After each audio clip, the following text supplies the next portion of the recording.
आदाब, नमस्कार। बिहार मंथन में आप सभी का स्वागत है। हम अभी बात करेंगे नवादा जिला के अंतर्गत पकरी ब्राह्मा प्रखंड में एक गांव आता है जिस गांव का नाम है बड़ी कुनी पंचायत से भावी उम्मीदवार मुखिया पद से खड़े हो रहे हैं, हमारे साथ जुड़े हैं परवेज अंसारी साहब। उनसे हम जानने की कोशिश करेंगे कि उनका उद्देश्य क्या है, वो मुखिया पद के लिए खड़े हो रहे हैं तो उसमें उनका निर्णायक कदम क्या है। आइए भावी उम्मीदवार परवेज अंसारी साहब, बहुत बहुत मेरे घर बड़े के लिए मैंने कुछ वर्षों से अपने पंचायत के कार्य को देख कर बहुत तंग आ गया, क्योंकि हमारे गांव में और हमारे पंचायत में सभी छोटे बड़े जो मोहल्ले और गांव हैं उसमें विकास का कार्य 0.75% तक हुआ है। यानी विकास अब नहीं हुआ, 0.75% नहीं हुआ तो 0.75% था। अभी जब इलेक्शन का समय आया तो मुख्यमंत्री का आदेश जब आया कि वार्ड सदस्य और मुखिया जो जन अगर कार्य पूरा नहीं करेगा तो उसको इलेक्शन लड़ने के लिए रोक लगेगी और मुकदमा भी होगा। तो उन्होंने कुछ कार्य में कुछ प्रगति दिखाई, लेकिन वो ना के बराबर, यानी जो प्रगति होनी चाहिए, जो विकास होनी चाहिए वो नहीं हुआ। सिर्फ हर घर में नल लटका दिया है। इसीलिए आपने इलेक्शन लड़ने का इरादा किया। इसीलिए हमने कहा है कि जब तक इलेक्शन में नहीं हम आएंगे, सत्ता और शासन हमारे हाथ में नहीं होगी तो हम कुछ नहीं कर सकते। क्योंकि सामाजिक कार्य में तो हम शुरू से जुड़े हुए हैं, लेकिन मैं सोच रहा हूँ समाज को और कार्य करने के लिए कुछ हाथ में सत्ता होनी चाहिए। समाज के अंदर उन्नति और विकास को और ज्यादा उजागर करने के लिए आप इसी उद्देश्य से खड़े हुए हैं। जी चलिए आपसे हम ये जानने की कोशिश करेंगे कि किसान और जो सिंचाई के नाम पे किसान बहुत जूझ रहा है, उसमें किसान के लिए आप क्या मैं तो कुछ वर्षों से देख रहा हूँ, जब से किसान के लिए सिंचाई की योजना माननीय मुख्यमंत्री जी ने दिया, बिजली दिया, लेकिन ट्रांसफार्मर चल ही नहीं रहा। तो मैं अपना एक प्रोग्राम लाया हूँ कि कुछ अदर स्टेट में काम करवा रहा हूँ, सिंचाई की स्टेट में इरिगेशन का काम है। क्या है, नदी में पानी है लेकिन खेत में नहीं, तो नदी को छोटा छोटा चेक डैम बना करके उसमें पंप लगाया जाए और पाइपलाइन द्वारा पानी का कार्य किया जाता है। अभी मेरा प्रोजेक्ट में जो मैं कंस्ट्रक्शन कंपनी भी चलाता हूँ, अच्छा, मेरा प्रोजेक्ट में काम उड़ीसा में चल रहा है, मयूरभंज डिस्ट्रिक्ट में, उससे इरिगेशन का काम। मैं वही सोच करके कि ये मेरा पंचायत में क्यों नहीं हो सकता है। और यानी आप चाह रहे हैं कि वो जो प्रोजेक्ट में आप काम कर रहे हैं सिंचाई में, वो यहाँ भी किस तरह का है। जी, मैं उसको लाने के लिए ही मैं सत्ता में आना चाहता हूँ कि मैं भी देखूंगा कि केंद्र का योजना है, राज्य सरकार लागू करती है, तो हमारे पंचायत में क्यों नहीं लागू होता है। अच्छा, तो ये बहुत अच्छा मुद्दा है आपके साथ कि आप किसान के हित में बात कर रहे हैं और किसानों के लिए बहुत अच्छी बात है। और यहाँ पे देख रहे हैं आप कि खेल के मैदान में हमारे बच्चे मुनी पंचायत के बहुत पीछे हैं। सिंचाई की बात करूंगा जी, सिंचाई से हमें दो फायदा है। अगर हमारी नदी में जो हमारे गांव से पूर्व साइड और छोटी कुनी से पश्चिम साइड में नदी है, उसमें अगर छोटा छोटा चेक डैम बन जाएगा तो एक तो सिंचाई के काम में भी आ जाएगा, दूसरा जानवर के लिए पानी पीने की व्यवस्था हो जाएगी।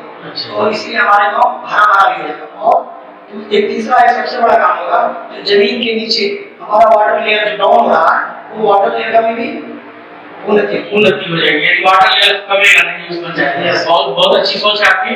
ये हम कह रहे थे कि हमारे बच्चे पंचायत में खेल के मैदान में बहुत पीछे, उसमें आपका क्या रहेगा? देखिए, सबसे बहुत खुशी की बात है कि हमारे पंचायत में इतना बड़ा मैदान है जो एक इंटरनेशनल स्टेडियम बन सकता है, लेकिन जो भी प्रतिनिधि हमारे यहाँ रहा, उनका इच्छा शक्ति नहीं हुआ कि उस मैदान को सुदृढ़ तरह से हमें खेल का मैदान बनाना। अभी तक हमारे बच्चे खेलते भी हैं, अगर किसी कारण गिर भी गया तो उसको चोट आ जाती है, क्योंकि उस मैदान में छोटी छोटी कंकड़े हैं। इसमें आपका क्या रहेगा? उसमें सबसे पहले उस मैदान को हम सर्वे करा करके उसमें मिट्टी भराई काम करके स्टेडियम करोगे, स्टेडियम बनेगा नहीं, उसके लिए तो बहुत बड़ी बात है। जब हम सत्ता में आए तो बात करेंगे आगे, खेल मंत्री के पास लेटर लिखेंगे, सब नेशनल जो कमेटी के चेयरमैन उनको लेटर लिखेंगे, हमारा मैदान को एक स्टेडियम को दिया जाए। एक चीज और मैं देख रहा हूँ वहाँ कि कुटिया पे इतना बाहर से लोग आते हैं, खास करके वो जो सावन के महीने में, और ऐसे भी टूरिस्ट आते रहते हैं, लेकिन वहाँ पे कोई बैतुलखाना का अब तक इंतजाम नहीं है, न इससे पूर्व में कोई मुखिया ने ऐसा कोई इंतजाम किया।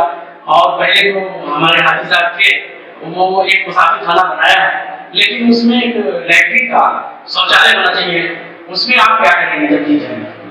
हाजी मरहूम हकीम साहब को बहुत बहुत शुक्रिया कि उन्होंने हमारे पीएम मोड़ पे एक मुसाफिर खाना का इंतजाम किया और एक कुएं का भी इंतजाम किया। उसमें हम बचपन में सुने थे कि वहाँ पे एक बाल्टी लगी हुई जाती थी, एक गिलास लगा हुआ था, लोग आते थे और पानी पीते थे। लेकिन कुछ हमारे गांव का जो रवैया चला 20 साल में, वो सारा सिस्टम खत्म हो गया, लेकिन अभी मुसाफिर खाना मौजूद है। सेम उसी तरह का एक मुसाफिर खाना का इंतजाम हम चर्च में करना चाहते हैं। और साथ ही साथ महिला सबसे ज्यादा वहाँ पे परेशान होती है, जब बाजार जाती है या पूजा करने के लिए जाती है, तो शौच की व्यवस्था दोनों जगह नहीं है। दोनों जगह शौच नहीं है। हमारे चर्च में चर्च पाए हैं, क्रिश्चियन लोग वो भी जाते हैं चर्च में, तो उनके लिए भी शौच की व्यवस्था नहीं। और दूसरे एक चर्च में जो ऐसा जगह है, हमारा पंचायती सिर्फ नहीं, हमारे प्रखंड और डिस्ट्रिक्ट लेवल के लोग वहाँ पे आते हैं, लेकिन उनको बहुत शर्मिंदगी महसूस होती है हमें देखकर कि औरत खेत तरफ सोच के जाती है। चलिए, बहुत अच्छी बात है कि अच्छी सोच है आपके साथ। हम ये एक स्वास्थ्य और शिक्षा की बात करेंगे कि स्वास्थ्य के लिए भी वहाँ पे बहुत जमाने से पड़ा हुआ है, प्राथमिक स्वास्थ्य उसमें कुछ हद तक कुछ काम हुआ है, लेकिन आगे उसको शौचालय के लिए बात और बोल देता हूँ। शौचालय के लिए मेरा ये प्रतिज्ञा कि अगर मैं मुखिया में जीता या हारा, चर्च पे और बाबा सुंदरदास मंदिर बड़ी मुहल्ले के पास अगर जीत गए तो पूर्ण रूप से भागीदारी बन करके दोनों का शौचालय का व्यवस्था होगा। अगर हार गए तो बढ़ चढ़ के हमारे जो गणमान्य लोग हैं उनसे चंदा कलेक्शन करके हम ज्यादा चंदा दे करके वो दोनों जगह।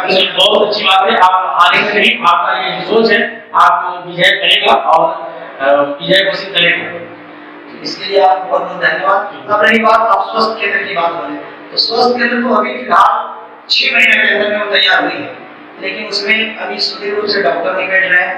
और मेरा मतलब मैं जब मुखिया प्रत्याशी हुआ, अगर मैं जीत गया तो वहाँ एक एम्बुलेंस की व्यवस्था होगी और नर्सेज, फीमेल नर्सेज और मेल नर्सेज प्लस डॉक्टर की व्यवस्था वहाँ की जाएगी। उसके लिए जो कार्रवाई करना पड़ेगा, जिलाधिकारी को लेटर लिखना पड़ेगा या स्वास्थ्य अधिकारी को लेटर लिखना पड़ेगा या स्वास्थ्य मंत्रालय में लेटर लिखना पड़ेगा, सभी को एक लेटर में कॉपी करके बाई मेल किया जाएगा। नहीं होगा तो केंद्रीय स्वास्थ्य मंत्रालय को ट्वीट करके उनको अवगत कराया जाएगा कि हमारे गांव की आबादी तकरीबन 60,000 है, लेकिन उस 60,000 के लिए स्वास्थ्य केंद्र की सुचारू रूप से नहीं चल रहा, इसमें कहाँ खामी है, उस खामी को दूर किया जाए। बहुत बहुत शुक्रिया आपका क्या उम्मीदवार गुल्ली पंचायत से। बहुत अच्छी बात है, बहुत अच्छी सोच है। अगर हर पंचायत में आप जैसे सोच के अगर मुखिया और सरपंच हो जाए तो फिर हमारा गांव नहीं रहेगा, एक शहर जैसा रहेगा। और 7 निश्चय की जो योजना है सब पे आपकी एक अच्छी सोच है। मुख्यमंत्री की जो 7 निश्चय योजना है उसी के तहत आपने बात की है। मुख्यमंत्री की 7 निश्चय योजना और इसी योजना के साथ साथ प्रधानमंत्री की भी योजना आ जाती है। तो हमारे हिसाब से जो हमने सोचा दोनों मुख्यमंत्री भी खुश होंगे और प्रधानमंत्री भी खुश होंगे। अगर मैं मुखिया बन गया तो ये सारी योजना को धरातल पे लाऊंगा और पूर्ण करूंगा, सिर्फ ला के छोड़ दूंगा। ऐसा नहीं कि ला दिया यहाँ तक छोड़ दिया, आगे वाला घर परेशान है। नहीं, बहुत धन्यवाद। अब इसी के साथ मैं विदा लेता हूँ। बिहार पंथक ऑफिस से हमारे बीच थे मोहम्मद परवेज अंसारी, भावी मुखिया प्रत्याशी गुल्ली पंचायत से, और इनकी जो सोच है हम इनके कायल हो चुके हैं कि वाकई इसी तरह के सोच वाले युवा मैदान में आए तो इंशाअल्लाह वो दिन दूर नहीं कि हर एक गांव शहर जैसा होगा। इसी के साथ नमस्कार, धन्यवाद। बिहार मंथन